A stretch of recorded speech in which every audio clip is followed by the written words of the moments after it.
దగ్గర బయలుదేరేటప్పుడు కులదేవత యొక్క అనుమతి, ఇంటి దగ్గర బయలుదేరేటప్పుడు ఆ నగరాధిష్టాన దేవత యొక్క అనుమతి, ఇంటి దగ్గర బయలుదేరేటప్పుడు పక్కనే ఉన్నటువంటి నది యొక్క అనుమతి, ఆమెకి కృతజ్ఞతావిష్కారం చేసి బయలుదేరేటప్పుడు తప్పకుండా ఒక అలవాటు చేసుకోండి.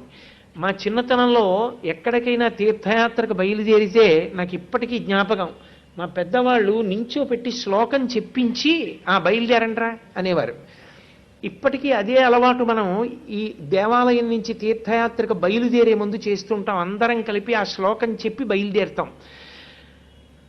ప్రారంభంలో అథవా ఏదీ రాకపోయినా ఏ విఘ్నం రాకుండా పూర్తవ్వాలి అని గణపతికి ప్రార్థన చెయ్యాలి. సుముఖశ్చైకదంతశ్చ కపిలో గజకర్ణక లంబోదరశ్చ వికటో విఘ్నరాజో గణాధిప ధూమకేతుర్గణాధ్యక్ష పాలచంద్రో గజానన వక్రతుండ శూర్పకర్ణో హేరంబ స్కందపూర్వజ షోడశైతాని నామాని ఎప్పటే శృణుయాదపి. ఒకవేళ మిగిలిన వాళ్ళకి రాకపోతే ఒక్కళ్ళు చదివితే చాలు. ఎప్పటేత్తు శృణుయాదపి, విన్నా చాలు.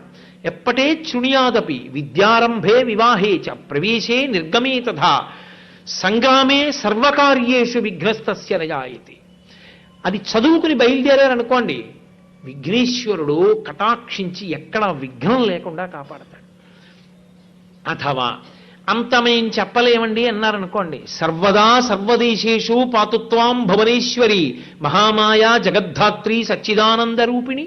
దేవీ భాగవతంలో వ్యాస భగవానుడు మనకు అందించిన అమృత గుళిక. సర్వదా సర్వదేశేషు, కాలమునందు దేశమునందు, సర్వకాలములయందు సర్వదేశములయందు అమ్మ పాతుత్వాం భువనేశ్వరి, మమ్మల్ని నువ్వు కాపాడుతుండు. మహామాయా జగద్ధాత్రి సచ్చిదానంద రూపిణి. పోనీ అది కూడా రాదు, హనుమ యొక్క 12 నామాలు ఉంటాయి.